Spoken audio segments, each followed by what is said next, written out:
I'm Dr. Brian Castelein with Brighton Foot and Ankle, and today we're going to talk about the anatomy of a bunion and what goes into a bunion evaluation in our office. First, we're going to start with our foot, and let's give a general anatomy. So we have 5 toes and typically 2 or 3 bones that compose of each toe. In our smaller toes, the second, third, and fourth, and fifth toe, we have 3 little bones in here called phalanxes. In the big toe, we only get 2. This is the same thing that happens down here with our thumb. And we call it a distal phalanx, meaning the end, and a proximal phalanx, being the first one that's closer to the rest of our body. Right below the phalanxes, we have these big long bones called metatarsals. And we have 5 long bones that span across our foot. Now, the first metatarsal I like to think is more important than the others. As you can see, this is bigger, beefier, wider bone.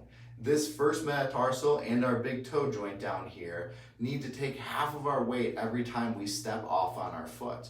That means that a bunion deformity can be really painful and really problematic for us.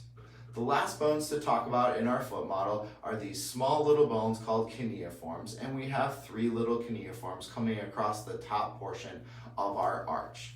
Now, what happens in a bunion is we get a misalignment of these bones. Typically what happens is we get a widening or a splaying, like a little peace sign here between the first metatarsal and the second metatarsal.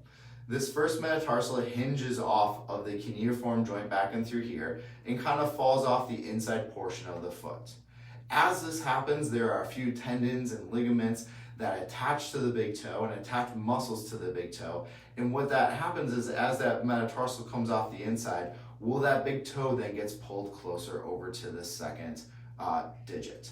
This can be the problematic bunion. That big bump that you see on the inside portion of people, well, quite frankly, that's this inside portion of the metatarsal as it hinges over here and that big toe comes there.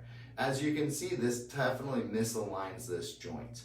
When the joint is sitting over and through here, we can get pain, we can get swelling, we see that uncomfortable bunion, but it also can happen, and we just talked about how 50% of that weight comes through this joint, we can get earlier onset arthritis. And that can kind of just exacerbate or add to all the problems within that big toe and these joints.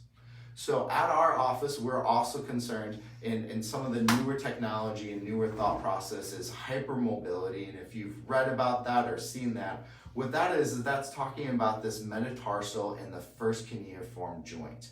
This joint in our foot, we want to have traditionally 1 or 2 degrees of range of motion. If you can picture a clock in that hour hand going 360 degrees all the way around the clock, we only want to go to the first or second minute on that clock. We want to have very, very little motion through this joint. This is more of a hereditary disorder or hereditary problem. People inherit this from their parents where they get too much motion back and through here. If we get more motion than that 1 or 2 degrees, it can really destabilize the complex and lead to that first metatarsal falling off the inside more frequently. The last thing to talk about in our bunion too is these 2 little bones called sesamoids. Now, the vast majority of our population have these little kneecaps on the bottom side of our foot. And this can help show us how much that metatarsal is falling off the inside and what procedure we need to do. Because what happens is as this first metatarsal falls off the inside, quite frankly, it also rotates, changing the position of these sesamoids. That can further destabilize this big toe joint in through here and leading to more pain.